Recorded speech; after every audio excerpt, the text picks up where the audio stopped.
वचन देखेंगे मत्ती की पुस्तक उसका 8 अध्याय उसकी 5 आयत में। मत्ती 8 अध्याय।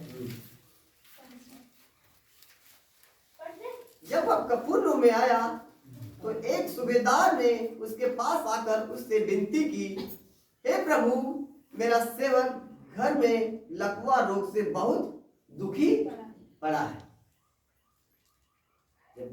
एक सूबेदार जो था उसने सुना यीशु मसीह बड़े बड़े काम करते हैं, चंगाई देते हैं, छुटकारा देते हैं दुष्ट आत्माओं से, बीमारियों से, बंधनों से, पापों से, श्रापों से। तो उसने क्या कहा, जब एक कफरनहूम में आया तो सूबेदार ने उसके पास आकर उससे विनती की। किससे विनती कर रहा है? यीशु मसीह से। ये भी समझना है, साथ साथ में हमें समझना है किससे विनती कर रहा है। विनती की, हे प्रभु मेरा सेवक, बहुत ही गौर करना, हे प्रभु मेरा सेवक घर में लकवा रोग से क्या पड़ा है? बीमार पड़ा, यानी दुखी पड़ा, बीमार पड़ा है। तो उसने वहां पर यीशु मसीह ने एक बात कही, दुखी पड़ा है, उसने उससे कहा मैं आकर उसे चंगा करूंगा। एक आराधना का सरदार आ रहा है, उसकी बेटी मरने पर है, वो उसने सुना यीशु मसीह गरासेनी के देश में जाकर एक ऐसे व्यक्ति को चंगा कर दे जो असंभव था। तो उसने सुना कि यदि मेरी बेटी जो दुष्टात्मा जो मरने पर है, बिल्कुल लास्ट स्टेज पर है, अगर यीशु मसीह हाथ रख दे तो मेरी बेटी चंगी होकर जीवित रहेगी। वो इतना विश्वास उसने मन में बना लिया। यीशु ने उससे भी कहा कि मैं आपको चंगा करूंगा। लेकिन रास्ते में क्या हो गया, वचन बाद में बताऊंगा, समय लग जाएगा। तो उसने रास्ते में एक औरत और आ गई, उसको चंगा करते करते समय ज्यादा हो गया और उसकी बेटी क्या हो गई, जहां पहले वो आया था, पहले आया था उसकी बेटी तो मर गई। अब लोगों ने सुना कि अब बेटी को, गुरु को कष्ट मत देना क्योंकि तेरी बेटी मर गई है। वहीं पर बात खत्म नहीं हुई। लोग सोचते हैं तो प्रभु में है, इतने दिन से प्रभु में है और समस्या तकलीफ आ जाती है, और लोग यही सब खत्म, अब प्रभु भाई नहीं सुनता है। नो, वहां से खत्म नहीं हुई, वहीं तो शुरुआत होती है। हालेलुया। सदरस मेषक अबेदनगो का जब प्रमोशन होने वाला था, वो नहीं जानते थे आज क्या होगा, लेकिन जब वो आग में डाले गए उनका लेवल बदल चुका था। हालेलुया। कभी कभी हम सोचते हैं कि अब क्या बचा है, बचा नहीं, वहीं से तुम्हारी जिंदगी बदलने जा रही है। हालेलुया। और देखो यहाँ पर उसने क्या कहा कि मैं आकर उसे चंगा करूंगा। सूबेदार ने, देखो यहाँ पर बहुत ही हम क्या समझना चाहते हैं कि यीशु मसीह किस चीज से प्रसन्न होता है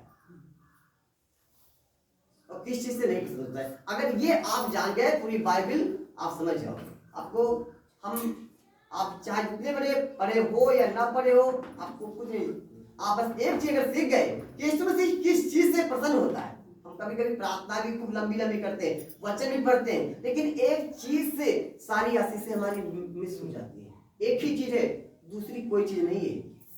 हालेलुया। और इस आयत में आपको वो चीज सीखने को मिलेगी। यहाँ पर लिखा हुआ है, सूबेदार ने उत्तर दिया, हे प्रभु मैं इस योग्य नहीं हूं। देखो सूबेदार है, ओहदे पर है। आगे देखो क्या लिखा है, मैं इस योग्य नहीं कि तू मेरी छत तले आए, यानी मेरे घर में आए, मैं इस योग्य नहीं हूं, मैं पापी मनुष्य हूं। पतरस यूहन्ना जाल डाल रहे थे, मछली पकड़ रहे थे, बहुत सी रात मछली पकड़ा, कुछ नहीं मिला, और उसने अंत में तड़के सुबह यीशु मसीह पहुंच गए और जाल डालो, जाल डाली गई, फिर बहुत सी मछलियां जब आ गई तो यूहन्ना ने क्या कहा, हे प्रभु मेरे पास से चला जा क्योंकि मैं एक पापी। हालेलुया। यीशु के आने से आपके अंदर कुछ उथल पुथल बदलाव होता है। वो बदलाव क्या था, उसने अंगीकार किया। हालेलुया। यहाँ पर जब उसने कहा कि मैं आकर चंगा करूंगा, उसने कहा प्रभु मैं इस योग्य नहीं हूं कि तू मेरी छत तले आए, मेरे घर में आए, सिर्फ मुख से बोल दे तू मेरा सेवक, मेरा बेटा, मेरा चंगा हो जाएगा। हालेलुया।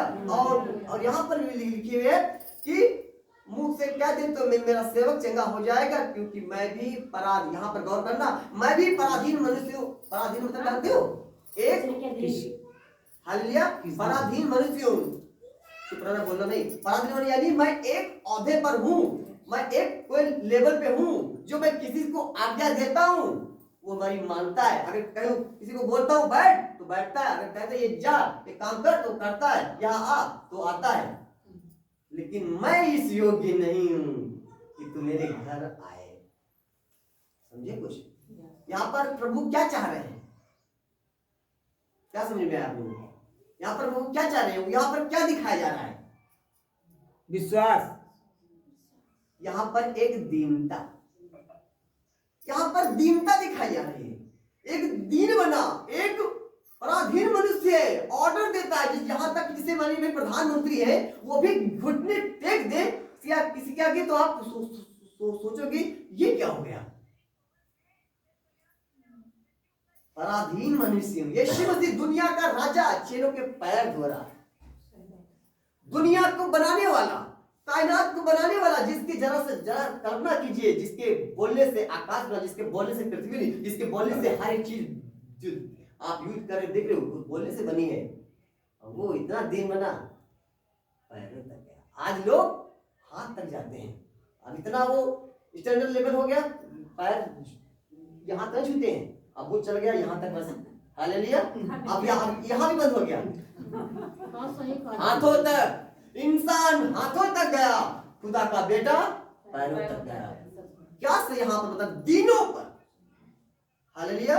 यहाँ पर मैं सिर्फ बताऊंगा, मैं भी पराधीन मनुष्य हूँ, सिपाही मेरे हाथ में, जो मैं कहता हूँ वो करता है। यहाँ पर यीशु मसीह बोल रहे हैं, या सुनकर यीशु को अचंभा हुआ, यीशु को अचंभा हुआ। और यहाँ पर अचंभा हुआ तो उन्होंने क्या कहा? अचंभा हुआ। और उसके पीछे जो आ रहे थे, मैं तुमसे सच कहता हूँ इजराइल में भी ऐसा विश्वास कभी नहीं देखा गया। विश्वास तो सब करते हैं, विश्वास भी कई प्रकार का होता है, इसी को समझना है। यीशु मसीह कौन सा विश्वास जता है? यीशु मसीह नाव में है, तूफान चल रहा है और यीशु मसीह नाव में सो रहे हैं और चेले कह रहे हे स्वामी जाग, तो लगता सब खत्म। यीशु ने कहा उठ। यीशु ने कहा हे अविश्वासी क्यों डरते हो? तो क्या वो अविश्वासी थे? चेले थे, यीशु ने चुना था। वहां पर भी हमको समझा जाते हैं हमें किसी चीज से डरना नहीं, हर चीज पर अधिकार यीशु मसीह का है और कुछ नहीं। और यहाँ पर लिखा हुआ है इजराइल में भी ऐसा विश्वास नहीं पाया। मैं तुमसे कहता हूं कि पूर्व और पश्चिम से बहुत से लोग आकर अब्राहम, इसहाक और याकूब के साथ स्वर्ग के राज्य में बैठेंगे और राज्य की संतान बाहर अंधकार में डाल दी जाएंगी। जो कहते हैं मैं प्रभु में बहुत दिन से हूँ, बहुत दिन से हूँ, लेकिन एक चीज नहीं सीख पाए, वह है दीनता। अब हम सीखेंगे भजन मत्ती 11:28 में जरा देखेंगे, वहां पर भी लिखा हुआ है, पढ़ के देख लेना। वहां पर लिखा हुआ है मैं बोझ से थके मांदे लोगों मेरे पास आओ, मैं तुम्हें विश्राम दूंगा। आप विश्वास करते चंगाई प्रभु दे देता है, जैसा तुम्हारा विश्वास वैसी चंगाई। विश्वास चंगाई देता है, लेकिन वहां पर बात खत्म नहीं होती है। वहां पर कहता है तुम मुझसे सीखो क्योंकि मैं नम्र और मन में दीन हूं। ये चीज हमें सीखना है। ये सीखने के लिए बाइबल है, प्रचारक है, वक्ता है, प्रभु ने तैयार किया, अपने लोगों को चुना है कि तुम्हें वचन सिखाएंगे। सीखो, मैं नम्र और मन में दीन हूं। भजन की पुस्तक में लिखा हुआ मैं दिनों पर अनुग्रह करता हूं। एक कोई व्यक्ति आया, घुटने टेक कर यीशु से कह रहा है हे यीशु, ये तू चाहे तो मुझे शुद्ध कर सकता, दीन बना, घुटने टेक कर।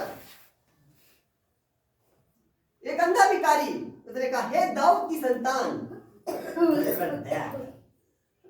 घुटने टेक रहे, समर्पण कर रहे हैं, दीनता दिखा रहे हैं। अकड़ से काम नहीं बनता है। एक विधवा स्त्री थी, वो एक अधर्मी न्यायाधीश के पास रोज जाती थी। वो कहता था सुनता नहीं किसी की, तो गलत जगह आ गई है। वो आकर रोज कहा करती थी, दीनता अपनी दिखाना चालू किया, शर्म लाज सब छोड़ दिया। लोग क्या बोलेंगे, ये रोज आ रहे लेकिन सुनता नहीं है। लोग प्रभु में जा रहे हो, तुम्हारा प्रभु नहीं सुनता है, कुछ नहीं होने वाला है। अगर उनकी आवाज बात सुनोगे तो तुम नर्वस हो जाओगे, लेकिन उनकी आवाज को सुनना नहीं है, हमें यीशु की आवाज सुनना है। वो लाचार की ओर क्या लगाता है? कान लगाता है। अब दीन लोगों की दुहाई को सुनता है, नहीं भूलता है। दीन लोगों की दुहाई नहीं भूलता है, वो दिनों पर अनुग्रह करता है, दीन लोगों की दुहाई नहीं भूलता है। हालेलुया। और एक और वचन देखेंगे यशायाह की 66 और उसमें लिखा हुआ है, मैं किसकी ओर दृष्टि करता हूं? ये वचन निकाल लीजिए जरा, अपनी आंखों से देख लीजिए।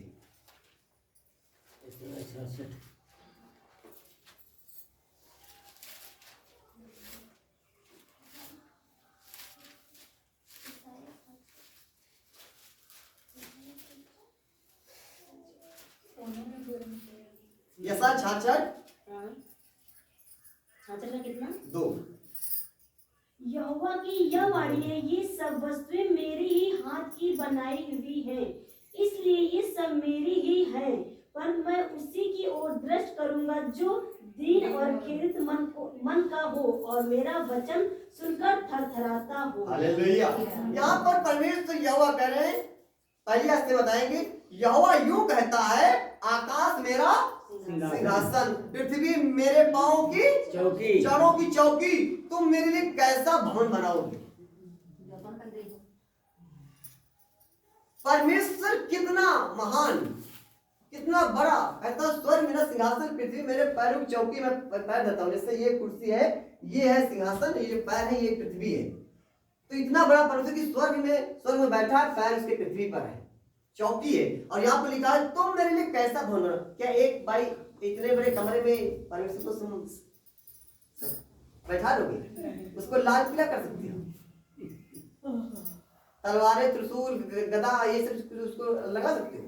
बाइबल साफ से बताती है, मैं उसी की ओर दृष्टि करूंगा। देखो साफ से बताती है, अगर दीन बनना है तो यहाँ पर लिखा है, मैं उसी की ओर दृष्टि करूंगा जो दीन और खेदित मन का हो, टूटी हुई, टूटे हुए हो, जो मन के दीन हो, टूटा हुआ मन और पीसा हुआ हृदय, परमेश्वर इसको प्यार करता है। अगर तुम इस चीज सीख गए कि परमेश्वर किस चीज से खुश होता है, वो दिनों पर अनुग्रह करता है। अगर हम दीन बन रहे हैं, नम्र बन रहे हैं, और वो नम्रता नहीं है जब कोई आपके घर मेहमान आए उनके लिए अच्छा पेश कर दो, अच्छा भोजन दे दो, वो तो दिखावा भी लोग करते हैं, वो तो तुम्हारा संस्कार है, वो दीनता नहीं होती। दीनता अंदर से दिखती है। जब आपको लोग बुरा भला बोल रहे हैं तब आप उसके पर कैसा व्यवहार करेंगे, ये दीनता होती है। हालेलुया। ये दीनता होती है जब हमें लोग बुरा भला कहें। हमें अभी आपके सामने जाओ, अगर आपको कोई गाली दे, आप उस समय कैसा रिएक्ट करते हो, ये होती है दीनता। अगर ये चीज सीख गए आपके अंदर, पवित्र आत्मा उसी वक्त कब्जा कर लेगा, आ जाएगा, हालात बदल जाएंगे। मुंह जो तुम्हारा विरोधी है उनका मुंह बंद कर देगा। जो ठट्टा करते हैं, इतने बात करते हैं, हे बांझ जो पुत्रहीन है, तो क्या कर? जय जयकार कर, जय जयकार कर। एक सरपना थी, यरीहो की दीवार थी, आराधक आगे ही चलते थे, 7 दिन चक्कर लगाए, और उसने कहा कि 7 दिन चक्कर लगाना और जय जयकार करना, यरीहो की दीवार गिर जाएगी। और जब 7 चक्कर लगाए, दीवार नहीं गिरी, उसने कहा आप क्या करें? तो कल आप खुदा की महिमा कर, यानी प्रेज, यानी जय जयकार, यानी जय जयकार मतलब पता है उसकी महिमा करना, उसे गीतों को गाना। और जब महिमा करने लगे तो स्वर्ग से सामर्थ आई और यरीहो की दीवार पे गिरी और दीवार नींव से अलग हो गई। हालेलुया। आप दीन बन जाइए, आप बस दीन बन, कुछ नहीं करना है, आप दीन बन जाइए। लोगों के ताने सुनना बंद करो, क्या बोल रहे हैं। देखो क्या होता है, हमारी प्रॉब्लम ये नहीं होती हमें लोग बुरा भला कहते हैं, हमारी प्रॉब्लम ये है कि हम उन पर ध्यान देते हैं। आप उन पर ध्यान मत दीजिए, आप यीशु मसीह की बात पर ध्यान दीजिए। अगर आप ये सीख गए तो यहीं से आपका शुभ आरंभ हो जाएगा। हालेलुया। लेकिन कभी कभी क्या होता है, हम जीवन भर आते रहते हैं, सब करते रहते हैं, लेकिन अगर हम ये चीज नहीं सीख पाएंगे तो फिर हमारा सब बेकार हो जाएगा। विश्वास भी कई प्रकार का होता है, दीनों के लिए आया है। दीन जो बनते हैं, जो नम्र बनते हैं, जो कुछ भी लोग बोल रहे हैं हमें सुन लेना है, हमें उनको जवाब नहीं देना है। यही तो यीशु ने कहा।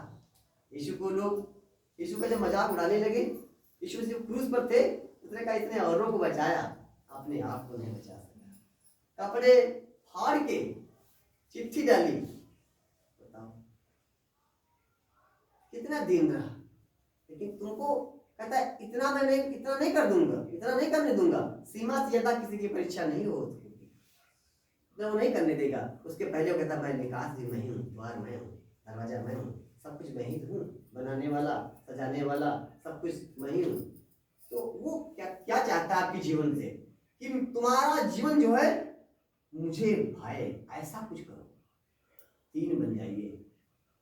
दया प्रभु से यही कीजिए, प्रभु मुझ पर दया, मेरे परिवार पर दया कर, मेरे बच्चों के जीवन पर दया कर।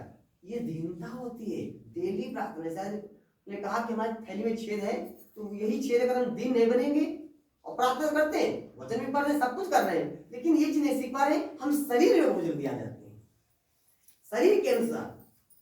अच्छा ये बताइए, जब कोई क्रोध करता है, गुस्सा करता है, तो आत्मा गुस्सा करती है कि शरीर गुस्सा करता है? बोलिए। बोलिए बोलिए बोलिए, सोचिए सोचिए सोचिए। गुस्सा मतलब गुस्सा, क्रोध, ये सब कौन करता है? आत्मा करती है कि शरीर करता है? शैतान करता है। कौन करता है गुस्सा? इसीलिए गलवाई पढ़ते नहीं। शरीर के आत्मा के फल और शरीर के फल क्या है? गुस्सा, क्रोध, अहंकार, विरोध, फूट, विधर्म, पतवाला, लीला पीला, डांस, फन, ये सब शरीर के काम है, शरीर को चाहिए। घमंड, अहंकार, गुस्सा, विरोध, गाली देना, किसी पर चार बातें सुनाने का मन हो रहा है, ये आत्मा का क्रिया थोड़ा है, शरीर की क्रिया है। सुबह उठ के अम्मा अगर बिस्तर पर है शुरू हो जाओ, ये शरीर के काम शरीर के है। काम। आत्मा का फल प्रेम, आनंद, शांति, धीरज, कृपा, भलाई, विश्वास, नम्रता और संयम। इससे में नम्रता भी तो आ गई है। तो ये चीज हमें सीखना है। यीशु मसीह चार आत्मा के फल आए हमारे अंदर कि संसार के फल आ गए। हम शरीर में चल रहे हैं या आत्मा में चल रहे हैं? हमारे अंदर कौन है? अगर किसी को गाली देने का मन हो रहा है, समझ लो यीशु मसीह गाली किसको देता है? समझ लो कोई दूसरी आत्मा आ गई, उसको डांटना है। बिल्कुल। गाली देने का मन हो रहा है, चुगली करने का मन हो रहा है, समझ लो कोई बुराई वाली आत्मा आ गई, इसको डांटना। अरे ये कोई दूसरा आ गया, भग जाए इसके नाम। ये अगर बोलोगे नहीं, उधार के मुंह से निकाल, अगर बोलेंगे वो बैठा रहेगा, अब बोलोगे नाक से पाया। तो जब आप गुस्सा करेंगे या ना दुष्ट आत्मा आ गई, उसको तुरंत डांट दो। किसी को गाली दो, समझो दुष्ट आत्मा आ गई, गाली दे। ये चीज सीखना है। अगर हम सीखेंगे नहीं तो यही चीज सीखना है हमें। डेली सीखना है कि प्रभु किस चीज से खुश होता है। तो वो यहाँ पर साफ साफ लिखा है, मैं उसी की दृष्टिकोण जो खेदित मन का हो और मेरा वचन सुनकर थरथराता हो। ये वचन में लिखा हुआ है, हम अपनी ओर से कुछ नहीं बता रहा। इसलिए आज हमने क्या बताया? क्या बताया? ध्यान दीजिए ध्यान दीजिए। क्या बताया मैंने? यीशु मसीह किस चीज से प्रसन्न होता है? तुम ये बताओ। बताइए, सब लोग बताइए, क्या बताया है? हाँ, वो अगर आप नम्र बनोगे, दीन बनोगे, वो नहीं, यहाँ नम्र दीन सब है ना। अभी जब घर में जाना, जब कोई आए, वहां भी दीन नम्र रहना, वहां भी अगर दीन नम्र रहोगे तभी सब कुछ पॉसिबल है। अच्छा ये बताइए, जब आपके घर रिश्तेदार आते हैं तब आप सब अच्छे से रहते हो कि झगड़ा करते हो? सपोज दैट आप किसी इसे बेटी है, इसको रिश्ते वाले देखने वाले आ रहे हैं, सब होता है। अब इनके घर वाले सब लोग अच्छे से पेश आएंगे कि झगड़ा करेंगे? बताइए। जब घर में कोई मेहमान आने वाला हो तो हम घर में शांति बना के रखेंगे कि झगड़ा करते मिलेंगे? शांति बिल्कुल हल्ला करोगे ना। तो ये बताइए, जब यीशु मसीह आपको बुला रहे, यीशु मसीह बुला रहे प्रभु मेरे जीवन में आ, तो अगर आपके घर में झगड़ा होगा यीशु मसीह आएगा? अगर ये कहेंगे प्रभु मेरे घर में झगड़ा है, झगड़े को शांत कर दे, झगड़ा शांत कर देगा। और यीशु मसीह बुला रहे हैं और झगड़ा शांत नहीं कर रहे हैं। लिखा है ऊबर खाबर जमीन को पहले क्या करो? पहले उसको जोतो तब बीज बो। तो पहले बोते हैं बाद जोते हैं। तो वैसे ही पहले पश्चाताप करो ना कि प्रभु मुझ पापी पर दया कर, मेरे अंदर आ, मेरी बीमारियों को दूर कर, ताकि मैं आपके जैसा जीवन मैं भी जीऊं। तब आपने जोताई चालू कर दी। अब बीज हुआ यीशु, पवित्र आत्मा बीज है, यीशु मसीह बीज है, और मुझे आएगा बीज, फलन होगा। हालेलुया। इसीलिए हमें दीन बनना है, नम्र बनना है, और अपने अंदर वो फल लाना है। प्रेम, आनंद, शांति, धीरज, कृपा, भलाई, विश्वास, नम्रता और संयम। जब आप दीन बनोगे ये सारी चीजें उसी में आ जाएंगी। हालेलुया। पढ़े और सुने जाने पे आशीष मांगे। आमीन।